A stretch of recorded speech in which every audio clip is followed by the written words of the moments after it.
Wixinee qajeelfama dambii manneen murtii aadaa lakkoofsa 10/2014 hojiirra oolchuuf qophaa'e irratti waltajjii marii walta'iinsa mana murtii waliigala Oromiyaa fi Inistituutii Leenjii fi Qorannoo Seera Oromiyaatiin gaggeeffamee jira.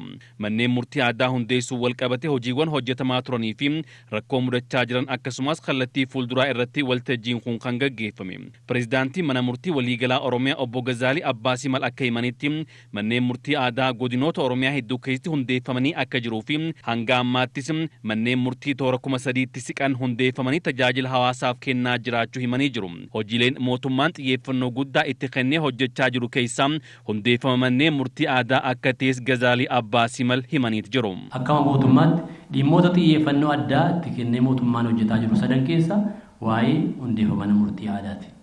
Uummanni kan keenya mootummaan jiraatus dhabus dhabamus waa'ee haqaa mana murtii aadaa qabaachuu qabaa kan jedhudha.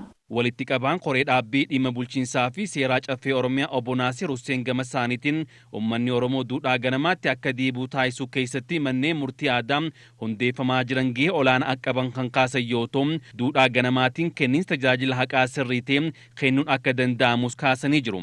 Dhimmi guddaa fi ijoon irratti mari'achaa jiru dhimma haqaati. Kanaaf manneen murtii aadaa hundeessuun haqa mirkaneessuu keessatti shoora olaanaa qaba jechuun Obbo Naasir himaniiti jiru. Inni guddaan haqa. Akkuma nageenya amansiisaa jiraatu, nageenya amansiisaa fiduun irra jiraata dhugaa. Misooma ariifataa fiduun irra jiraata sirriidha. Haqni hoo haqa uummata keenyaa lafa qabsiisuudhaaf manni murtii aadaa kun kan dhufeedha jechuudha. Gama birootiin hundeeffamuu manneen murtii aadaa dhiibbaa hojii manneen murtii idilee irra ture salphisuu keessatti gahee olaanaa bahachaa akka jiran Daayirektarri Koominikeeshinii mana murtii waliigalaa Oromiyaa Obbo Gonfaa Atoomaa ibsaniiti jiru. Dhimmoonni mana murtii aadaatiin ilaalamanii yoo keessummaan garuu baay'een isaanii achumatti furmaata argachuu danda'u. Dhimmoonni gaafa achitti furmaata hin arganne gara mana murtii idilee dhufan immoo hin xiqqaatu. Gaafa xiqqaatan abbootiin seeraa tasgabbiidhaan yeroo argatanii qulqullinaan dhimma ilaalanii murtii akka qabeessa akka kennu isaan dandeessisa. Kanaaf abbaa seeratiifis uummataafis mana murtiitiifis baay'ee faayidaa olaanaa qaba jechuun. Waltajjii marii gaggeeffame kana irratti abbootiin gadaa haadholeen siinqee pireezidaantonni manneen murtii godinaalee fi warreen waajjira aadaa fi turizimii irraa affeeraman kan irratti argaman yommuu ta'u manneen murtii aadaa yeroo ammaan tanaa hundeeffamanii gara hojiitti galaa jiran kunneen seeraa fi haqa mirkaneessuu keessatti shoorri isaan taphachaa jiran hedduu guddaadha.